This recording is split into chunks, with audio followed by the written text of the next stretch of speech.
예수께서 거기에서 떠나서 두로와 시돈 지방으로 가셨다. 마침 가나안 여자 한 사람이 그 지방에서 나와서 외쳐 말하였다. 다윗의 자손이신 주님, 나를 불쌍히 여겨 주십시오.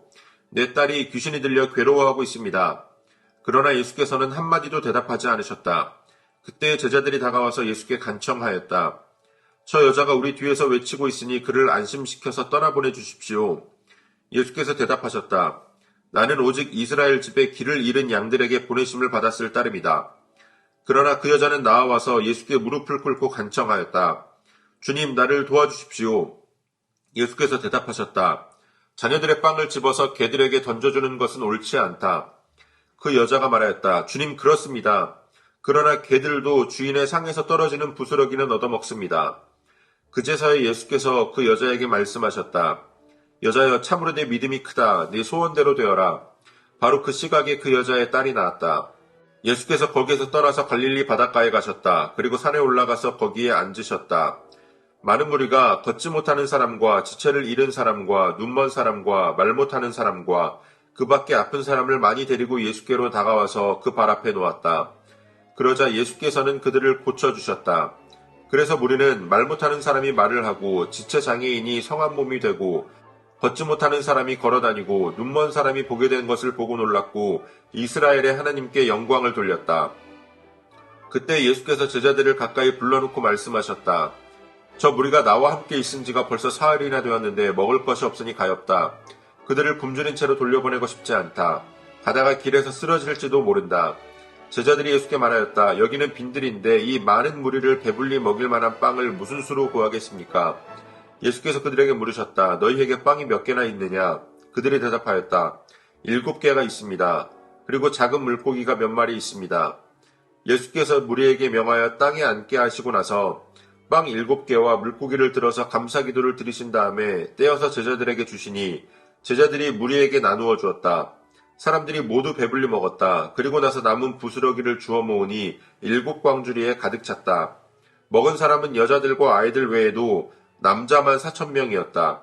예수께서 무리를 헤쳐보내신 뒤에 배에 올라 마가단 지역으로 가셨다. 아멘. 3월 2일 목요일 오늘의 매일 성경 본문 말씀은 마태복음 15장 21절로 39절까지의 말씀입니다. 예수님께서 두로와 시돈 지역으로 가셨습니다.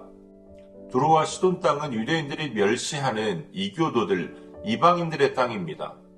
유대인들은 그곳 사람들과는 상종도 하지 않았습니다. 그러나 예수님은 그곳으로 가셨습니다. 그리고 그곳에서 한 가나안 여인을 만나시게 됩니다. 이 가나안 여인이 귀신이 들린 딸을 고치기 위해서 예수님께 간청합니다. 자신의 딸을 고쳐달라고 간청하는 그 간청을 예수님은 무시하십니다. 계속해서 그 여인이 간청하자 제자들이 예수님께 그 여인을 안심시켜서 돌려보내달라고 말씀드렸고 그러한 제자들을 향해서 예수님은 나는 이스라엘의 이 길을 잃은 양들을 위하여 보냄을 받은 것이다 라고 말씀하십니다. 유대인이 아닌 이방인들을 향해서 그러한 치유 기적을 베풀지 않겠다라는 뜻이 그 말씀에 담겨 있었습니다. 그러나 그 말씀을 듣고도 그 가나안 여인은 계속해서 주님께 부르짖습니다. 무릎을 꿇고 주님 앞에 계속해서 간청합니다. 그러나 주님은 다시 한번 자녀에게 줄 떡을 떼어서 개들에게 주는 것이 옳지 않다라고 말씀하십니다. 예수님께서 그렇게까지 말씀하시는데도 이 가나안 여인은 포기하지 않았습니다. 자신이 개가 맞다라고 이야기하면서 그러나 개들도 주인의 상에서 떨어진 부스러기는 먹지 않습니까? 그 부스러기만큼의 은혜라도 주십시오. 그것이면 나의 딸이 낫겠습니다. 이러한 심정으로 주님께 다시 한번 간청합니다. 그 말을 들은 예수님은 그 가나안 여인의 믿음을 칭찬하시면서 그 여인의 딸을 고쳐주십니다. 우리가 고백하는 사랑의 예수님의 모습으로 보기에 오늘 본문의 예수님의 모습은 조금 받아들이기가 어렵습니다.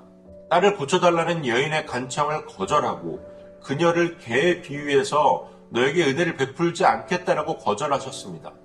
그러나 예수님은 이렇게 거듭되어진 거절을 통해서 이 여인이 본인 스스로가 은혜 받을 만한 자격 없는 자임을 스스로 자각하게 하셨고 그럼에도 불구하고 하나님의 은혜를 간구할 수 있는 믿음이 그 안에 있는가를 보셨습니다.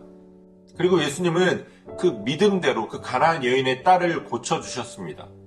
그 후에 예수님께서 다시 갈릴리 근처로 가시자 많은 무리가 또 예수님을 찾아서 모였습니다.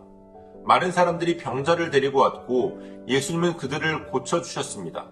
예수님은 그곳에서 사흘 동안 계시면서 많은 병자들을 고치시고 또 많은 사람들을 가르치셨습니다. 그렇게 예수님만을 바라보며 사흘 동안 예수님과 함께 있었던 그들을 바라보시면서 예수님은 불쌍한 마음을 가지셨습니다.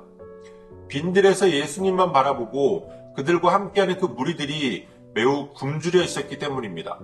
또 동시에 그들은 그러한 굶주림을 견디면서도 예수님과 함께 해야 할 만큼 영적으로도 굶주려 있었습니다. 예수님은 그러한 그들을 제자들이 가졌던 떡 7덩이와 물고기 2마리를 가지고 배불리 먹이셨습니다. 떡 5덩이와 물고기 2마리로 남자만 5,000명이 넘는 그 무리를 먹이신 것처럼 오늘 본문에서도 떡 7덩이와 물고기 2마리로 성인 남성만 4,000명이 되는 많은 무리를 배불리 먹이셨습니다. 그러고도 7광주리가 남았습니다. 가나안 여인과 또 이 무리들의 공통점이 무엇입니까? 이들은 예수님의 은혜를 간구하며 아주 처절하게 예수님을 찾았다라는 겁니다. 예수님이 자신을 개라고 부르는 그런 모멸감도 참으면서 예수님께 은혜를 구했고 또 사흘 동안이나 빈들에서 광야에서 주님만을 바라보고 주님의 가르침과 주님의 일하심을 바라보며 예수님과 함께 했습니다. 그러한 가나안 여인에게, 그러한 무리에게 예수님의 은혜가 임했습니다. 천국은 침노하는 자들의 것이라고 말씀하신 그 말씀이 바로 이러한 의미입니다. 믿음을 가지고 끝까지 붙들고 끝까지 주님을 찾고 끝까지 주님께 간청하는 자에게 주님은 응답하십니다. 하나님은 우리의 모든 기도를 들으십니다. 그리고 응답하십니다. 그러나 하나님이 어느 때에 어떠한 응답을 주실지는 어느 누구도 알 수 없습니다. 그렇기에 우리는 주님이 응답하실 때까지 믿음으로 주님께 간구하고 주님께 간청해야 하는 겁니다. 주님의 긍휼하심은 우리의 영적인 필요를 채우실 뿐만 아니라 우리의 육적인 필요까지도 모두 다 채워주십니다. 오늘 우리가 흔들리지 않는 믿음 위에 굳게 서서 끝까지 주님의 긍휼하심을 바라며 그것을 구하며 주님 앞에 간구하며 나아갈 수 있는 또 그 안에서 자유함을 누릴 수 있는 그래서 마침내 하나님의 때에 베풀어 주시는 그 주님의 큰 긍휼과 그 은혜를 경험할 수 있는 저와 여러분들이 되어주시기를 소원합니다. 오늘도 우리에게 주신 본문의 말씀을 몇 차례 더 읽으시면서 여러분들에게 개별적으로 깨닫게 하시는 하나님의 말씀을 묵상하시고 각자의 기도로 오늘의 묵상을 마치겠습니다.